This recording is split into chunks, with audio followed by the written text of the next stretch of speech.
Hello and welcome to Lexitecture, a podcast about word origins and histories. My name is Ryan, and in each episode my friend Amy and I bring a new pair of words to share their stories with each other and you. You can find our past episodes and the occasional blog post on our website at lexitecture.com. Follow along with us on Twitter and Facebook at Lexitecture, and if you really like what we do, you can support the show at patreon.com/lexitecture. Today's episode, Ramshackle Problem. The word I'm going to talk about today is the word problem. That's quite fitting. Yeah, I mean, I sort of figured that there's always a problem, somewhere. Yeah. So it's maybe not a huge leap to consider that this might be a word that kind of speaks to people on some level. Definitely. But yeah, sometimes there's a tale about how a word came into my head to investigate. This was purely just I wonder what that word was about. No tale, no story. Just for some reason I was thinking about problems, because let's face it, there's generally an abundance of those. And I started to wonder about the word. The reason I'm book confused is because I'm busy looking over to double check that I've got the order right. I recently bought Solutions and Other Problems by Ali Brosh. Oh. Have I talked to you about Ali Brosh before? She is the creator of Hyperbole and a Half. Nice. It rings a bell. And I think we've you will possibly definitely recognise Hyperbole and a Half, and the sort of most internet consciousness phrase. It's a comic blog that eventually became a book, and it's the little character wearing the pink dress with like a blonde triangle ponytail, and the most famous frame is all the things. All the clean, things. Clean meme. all the things. Yeah. I think. So the all the things meme comes from Hyperbole and a Half. Right. Yes. Okay. We have talked about this. And Solutions and Other Problems is the second book. So I've had it and I haven't had a chance to dive into it, and it's pissing me off that I haven't had a chance to look at it, because I read the first book too quickly. Do you ever do that? Do you ever completely binge a new book and then think, what was I thinking? That could have lasted for weeks. But yeah, Amy is a binger, so that's how it goes. Anyway, problem. So I looked it up in the OED, because always, and I discovered some interesting things about problem. The first sense that is given in the OED states that it is obsolete, but I don't really know that that's true. Let's see what you think. So the first definition at 1A is given as a puzzle, a riddle, or an enigmatic statement. That doesn't sound and it's obsolete. noted that this is an obsolete usage, yeah. So I had a look at the citations, and interestingly enough, after we had a conversation about it earlier on this week, out of the first 3 citations for this usage, 2 are from a Wyclifite Bible. With it just seems like an unlikely amount of F's in the word Wyclifite, but yeah. So the first and the third come from Wyclifite Bible, various editions of these, and the second comes from Chaucer, which is always a bit of a hooray for me, because I absolutely love Chaucer. And the citation that comes from Chaucer is from 1395. The earlier one than that is around about 1382. So it's not in terms of timescale, they're pretty close together. The third one, also from a Wyclifite Bible, comes from 1425. But there's a bit of an issue with the dating of that one. The Chaucer one comes from the Summoner's Tale. How had this churl imagination to shew such a problem to the frere? And the Summoner's Tale, notable for many reasons, it follows the Friar's Tale, and it's one of these great examples in the Canterbury Tales where it's kind of like a clapback track, because the Friar's Tale is all about a corrupt summoner. And the summoner gets up and goes, whoa, dude, actually, I don't know that your hands are particularly clean. Let me tell you a story about some friars. It also, the Summoner's Tale, is notable. It's thought to be based on a fabliau. Fabliau is a type of French traditional tale, and one of the main characteristics of a fablio is there's almost always some toilet humour going on in there. Right. So the original fablio that the tale is said to be based on is about a dying friar who is going to bequeath a jewel to some kind of greedy clerics who are with him as he dies. And the jewel turns out to be his fart.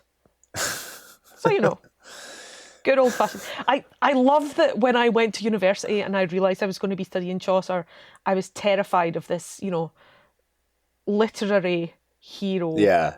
This giant. Like serious, weighty, thoughtful literature, big fat books.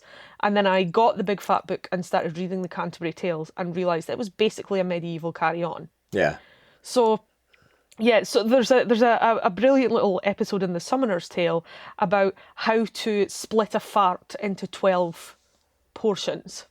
Wow. And how that might be done. I suppose this is maybe a bit of a kind of a pastiche on the whole how many angels can dance on the head of a pin Right. kind of affair, but with farts, just because Chaucer. As you do. Yeah, as you do. Anyway, so that caught my attention as I was looking at problems.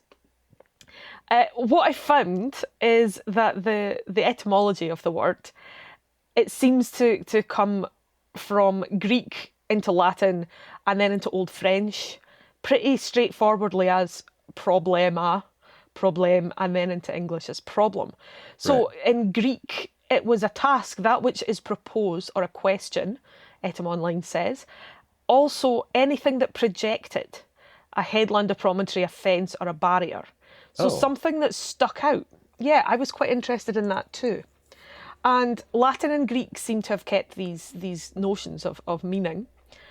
And when we got it from Old French, this situation became... Etym Online dates it from the late 14th century and defines it as a difficult question proposed for discussion or solution, a riddle, a scientific topic for investigation. And this kind of fits in reasonably well with the OED's other meanings. So we've got 1A, the obsolete puzzle, riddle or enigmatic statement, whether it's obsolete or not. I don't know how I would feel about that. The second usage is given as chiefly Scottish, a metaphorical fable, an allegory, a parable or an analogy, and this is also labelled as an obsolete usage. I quite like that. So there's citations from Henryson's translation of Aesop's Fables, for example, where the problem itself is the fable. And then we have a question proposed for academic discussion or scholastic disputation. And interestingly, the OED labels this as now rare. I don't understand what's going on. Yeah, it's not until we get to the third sense where it is considered a difficult or demanding question, or now more usually a matter or situation regarded as unwelcome, harmful or wrong and needing to be overcome, a difficulty. What I find really interesting about this is that the first citation of that particular usage isn't until 1543 or possibly 1464. So we've got one of these little notes. It indicates the date of composition for this text as opposed to the date of the documentary evidence. Right. But it's quite a while later that this idea of a problem, as in a thing to discuss, then becomes, oh God, it's such a problem. It's weird to think.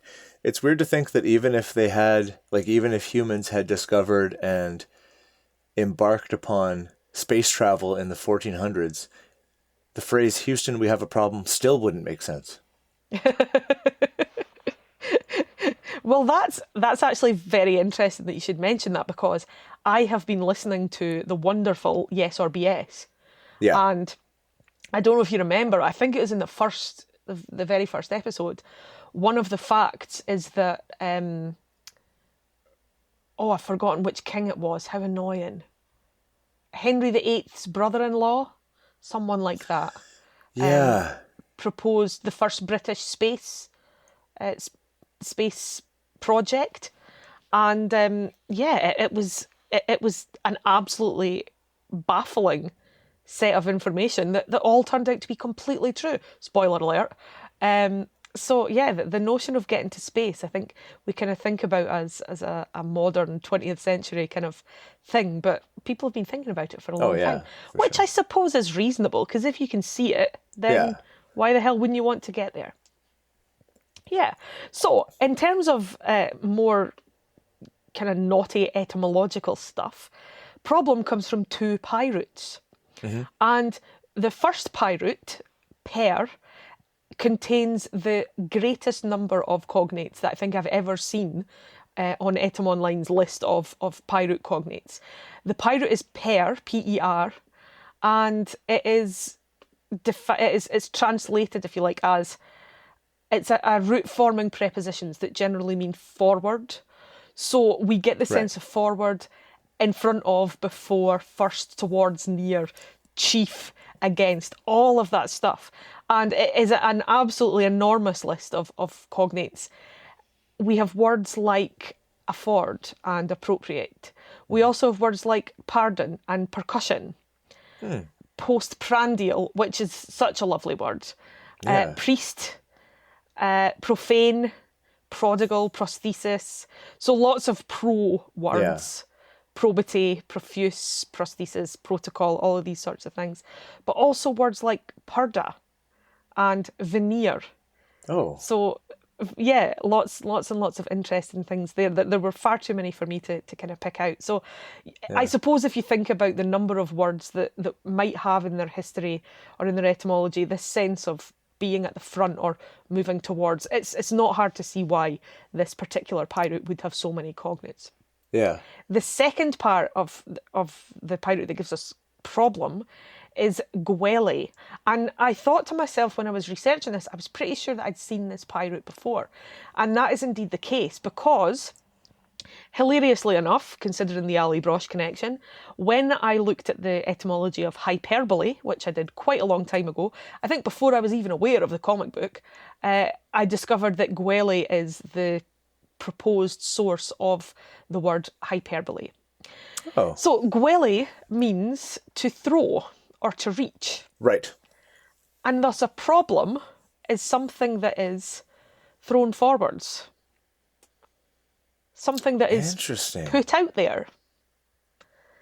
And yes, so this notion that the things that are put out there might cause a bother, it took 200 years for people to decide that was part of the meaning of this word, which I found really, really interesting. But, you know, the OED gives its literal etymology as a thing thrown or put forwards. And this same thing comes, you know, very, very clearly from the Greek probalein, which means to throw or to put forward. And from probalein, we eventually got to probelem, problemata, title of a work by Aristotle. And Hellenistic Greek had it. They actually had the sense in Hellenistic Greek of a difficult question, or, you know, a puzzle or a situation that had some difficulty about it. But in English, we were throwing things forward, whether they were allegories or puzzles or enigmatic statements. And then eventually we decided that basically these things were all just a bit of a pain in the neck. That's interesting. I had never actually thought, like, this is totally one of those, of course the pro prefix is there. It's right there. But it wasn't until the second that you said it was your word, and I was like, hey, yeah, what does that have to do with forward or ahead, or like, that's that's cool. I still am sort of mystified by the obsolete and rare tags that the OED would put on those, because I guess they're subtly different, but yeah, I don't know. I wouldn't have thought that they were rare. Yeah, I don't know that I would have drawn such a difference between, as you say, it is a very subtle shade. It's interesting because I've been doing an online course, and I took the exam for it last week, and it's kinesiology, so there are problems to solve, and it's interesting because on the online materials, the videos and the textbook, it'll say, complete the practice problems. And while I know that in maths you can call a mathematical question that would be set in an exam or a test a problem, that's not really a usage that I would particularly have in my head. It certainly wouldn't come first. And I wondered if that was more of a North American thing, or if it's just the peculiar, the sort of the particular usage of the lecturer for this course. But yeah. And of course, once problems began to mean things that were difficult, they get into so many compounds and phrasals. And there's also problem the verb, because, verbing nouns seems to pretty much be how words get built. That's how we do it, yeah. Yep. We take those nouns and we verb the hell out of them. That's right. Yeah, that's given first in 1645 and then also in 1655, and those are the only two citations. So here I can see why the OED decides that it's obsolete and rare, but right, yeah. Yeah, so problem itself is a bit of a problem, I suppose. Given that we think we know what we mean when we talk about a problem, but we're actually just throwing something forward. Interesting. That's very cool. I like that. Before I launch into my word, we have thanks to issue. Oh, we do. We have thanks for such a lovely email, as well as a new Patreon sponsor. Yes, so we've got 2 new Patreon sponsors. We have 2. Awesome. Alex Katz, who was the author responsible for writing up, including us in a lovely podcast roundup for Ars Technica back in the summer. Oh, nice. And that was very nice. And we had several new listeners contact and say, hey, we found you through this thing. So that was great. And if anyone does podcast roundup articles and wants to throw us in there, then yay. But also, I kind of feel like Alex was already awesome before he was a Patreon sponsor, just for that simple fact. But now he's like double, quadruple awesome. They were definitely, yeah, they're definitely awesome. And yeah, and so now Alex has become a Patreon supporter, which is wonderful. And we have another one who is more recent, just the other day, Roberto, who has signed up, who sent, frankly, a stunning little note. Whenever we get a new Patreon sponsor, I send a message just saying, hey, thanks so much. It means the world to us, and we'd love to give you a shout out type of thing. But I check to see who's, if there's a different name they want to use, or can we tag you on Twitter or something like that when we do the social media thing. So I sent him that, which normally, people respond and be like, yeah, sure, the name's fine. And they'll often have kind words. But Roberto told this baffling and wonderful and just stymieing story about how he would listen to us while he is like sleeping with his new child and getting through long sleepless nights, joining us on our word ventures. So that was just pretty great to hear. Podcasting is a little bit like kind of just shouting into the void sometimes, or it feels like it. And at least we have each other to kind of talk to. But it's still we still sort of forget that people are listening, I think, or at least I do. Sometimes. Do you know, quite often I try to forget about it as much as possible, because otherwise my stupid brain would kick in and it would tell me things like, you can't say that, Jesus, stop. And I have to work quite hard to circumvent that voice in my brain. So, yeah, so having somebody say, thanks for your words, but also I associate these words with a really lovely time in my life is, I shed a little tear. I'm not afraid to say. It's fantastic. It was very nice. So, thanks very much to our new and, of course, existing Patreon sponsors and supporters, because... Yeah, we love you guys. Yeah, it's rad. On to the word. So my word, it's interesting. I feel like this is another one where the title kind of writes itself, but it's cool because I feel like you picked a word that it's one of those ones where everyone uses it, super common. You never really think about what it means. I think I went sort of the other way because it is a bit of an esoteric word, But it's one that I've always I loved. love an esoteric word. And have given no thought to whatsoever, and it is the word ramshackle. Oh, hooray! And Now, I don't know why it is that I've had that reaction, but isn't it just such a fantastic word? I've always just loved it. It's such a fun word. Before I know anything about its etymology, and I don't think I know anything about its etymology, from general knowledge or from past experiences, but just there's something really satisfying about the word ramshackle. It has a delicious mouthfeel. Yes. And so I remember... Much as I hate the term mouthfeel, it is the correct term. It is. It's, and I saw a picture of it was, the caption described this dwelling place as a ramshackle shelter or hovel or something. Hovel's another good word. But I looked at that and went, first of all, I love that word. Second of all, nothing about that word makes sense. I can't even begin to figure out what is going on here. So then I immediately looked it up. Yeah. So like I've never actually thought about it, but yeah, continue.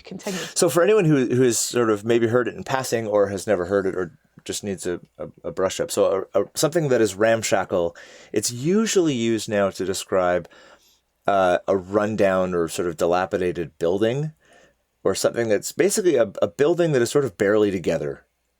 Things are kind of falling apart. I would not have considered that ramshackle was specific to buildings.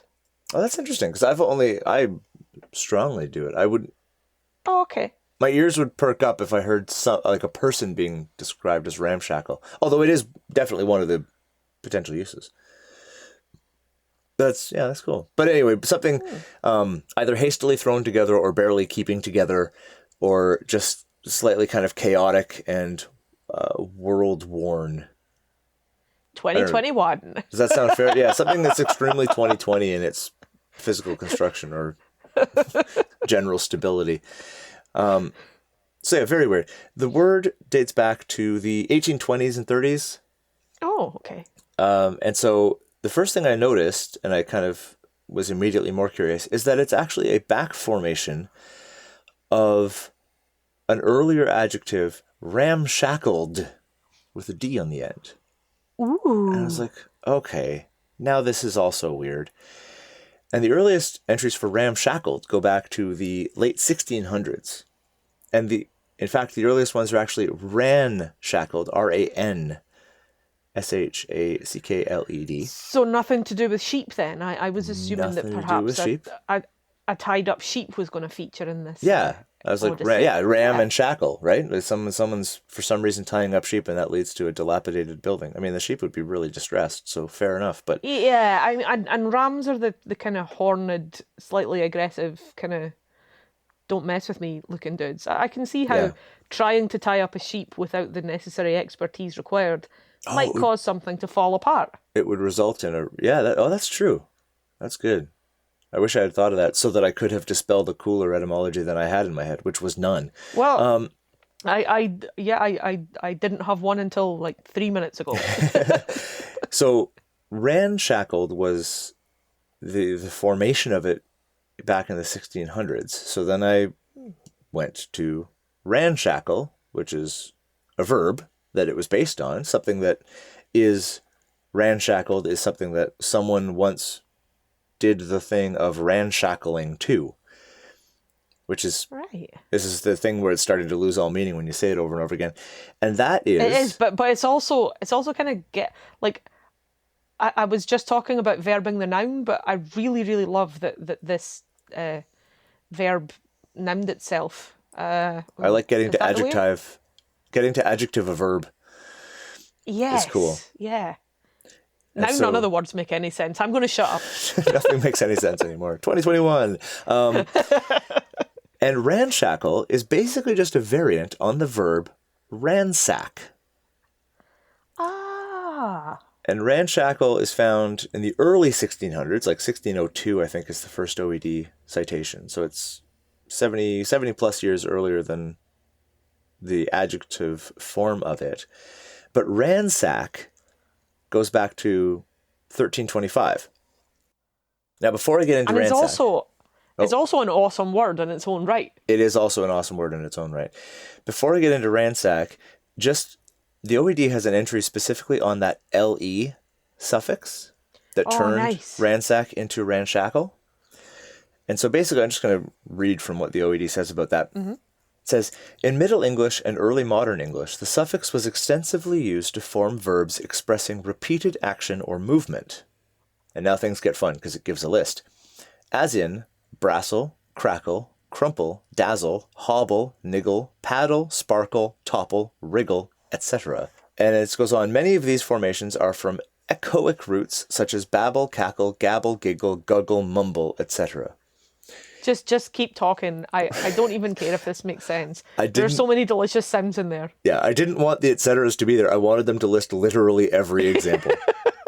Tell me all the words! 300 of each of those. Yes, please. So I immediately thought of the word, this is a good word for two reasons as far as I'm concerned, but when you mentioned LE suffix, I thought of the word truckle. Do you know this word? No. And truckle, to my knowledge, and this is just, I didn't know you were going to talk about this, but it doesn't have anything to do with four-wheeled vehicles as far as I'm concerned. Right. But a truckle is the name of a wheel of cheese. Oh. And I think, cheese experts of the world, please feel free to contradict me, but I think a truckle is like, when you make a massive cheese and it's set on it's set up to be aged, and the huge wheels of cheese that sit on dusty shelves for years and years and years. I think that's a truckle. Oh, that's but cool. I could be wrong. But also, truckle is used as the name of a character in a Terry Pratchett book that's one of my absolute faves, because it features a character called Cohen the Barbarian. And Cohen the Barbarian is basically he's this figure of legendary battle prowess. He's done all these amazing things, but in the book where I first sort of encountered this character, he's a very old man, and it sort of plays with the sense of what do heroes do when they're in their 80s.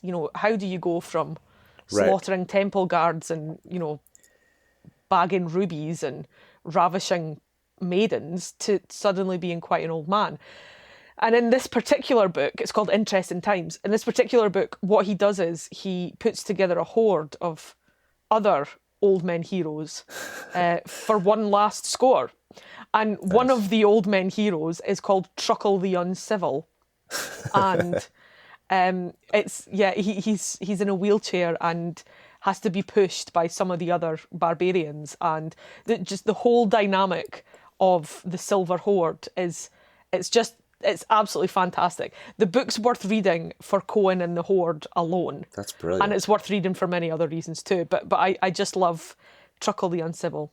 It feels like it's like an Ocean's 11 meets Grumpy Old Men meets Lord of the Rings. Well, one of the Horde has been recruited by Cohen to do the sort of thinking and writing down bits. Right. And he's not actually a barbarian at all. He's a former geography teacher. And as such, he's sort of trying to tone down the barbarity of the barbarians somewhat. Right, yeah. So he gives Truckle the Uncivil a list of alternative words that he can use instead of... And so at one point, he says, "Get me out of this love-making pipe." And then they all snigger about what a love-making pipe might look like. Oh yeah, but yeah. It's an absolutely lovely book, and I highly recommend it. If you like irreverence and swearing, it's for you. Yeah, and they're listening. So to anyway, us, so tell me more about the Liz. Yes, so the LE is basically there's a few different. I mean, it's everywhere, but that's the one that I'm kind of just going to highlight for now, and we'll come back to. Cool. So the word ransack is of course still around. I mean, it's not one that you use on a daily basis, hopefully, but to ransack something is basically you see it in it conjures to me an image of an apartment in which someone has been searching for something, and they get home they arrive back and the door is slightly ajar and all their stuff is everywhere and the mattress is flipped over. And like, that's an apartment that's been ransacked. Yeah. And originally... It's not just a little bit of a mess. It's a thorough doing over. That's right. And originally it specifically had a sense of searching for something that was stolen or otherwise illegal. It wasn't just searching for anything. It was like a very specific, you're searching for something that somebody has stolen from you. So I guess that highlights the enthusiasm with which you would be ruining their stuff. Yeah, sure. And so the word ransack comes from a Scandinavian compound of course it does. And they're both from sort of Old Icelandic originally, of ran, R-A-N-N, which means house, and an Old Icelandic base that means to seek. So it literally just means to search a house or to seek in a house. Oh. And so that's ransack. And this is where that LE suffix comes in, because, and this is where I'm getting into thoroughly, I'm going to put on my conjecture sombrero, and it's got a big light on it on the top and an LED screen that just says beware that runs across the brim of it, just so everyone knows. So now you know what to picture when I talk about my conjecture sombrero, because that's what I'm wearing right now. I need a conjecture sombrero. The only trouble if I owned a conjecture sombrero is that if I was being really honest about it, I'd have it on a lot. Oh, so much. Yeah. And so, probably more than is practical for such a large piece of headwear. Absolutely. It's so I'm assuming that the transition into the ramshackle, that LE was sort of stuffed on there because, you know, it doesn't take much to imagine that a place that has been ransacked multiple times would very quickly become ramshackle. Like, it would, of course, yeah, be poorly put together. Things would be stressed and chaotic all the time. So I'm assuming that's where the LE comes in, because it's to ransack multiple times is sort of what cool. I'm getting from what I've been able to find. And finally, just before we go, an interesting tidbit about ran for house is that this is actually has an element of metathesis in it, which is that process by which letters just sort of swap places. Mm-hmm. And so in English, we get how in Old English the word for horse was hros. Yes. And the old word for third was thrid, and that the RI in thrid turned around to be third, and the RO in hros became horse. Well, that happened here. When ran for house went into Old English, it became ern, that AE diphthong, RN. Okay. And that is the Old English word for house. And that ern root is where we get the word barn, which is a compound word, because Old English was berjeren, meaning literally barley house. Oh, that's beautiful. So barn is one of these short words that's actually got a lot crammed into it, because that's super cool. It's just been crammed together. But a barn is literally a barley house because of the ern, which came from ran, which gives us the ran, then ram in ramshackle. That's awesome.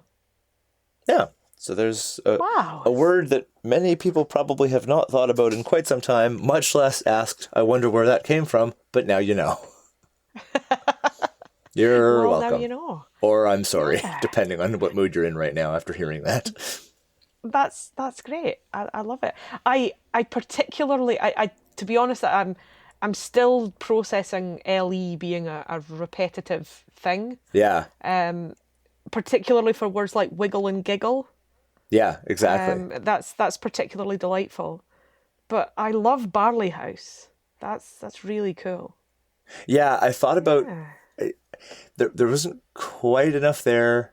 It was one of those ones where I was like, maybe I should not include that, and that could be its own thing. But I don't.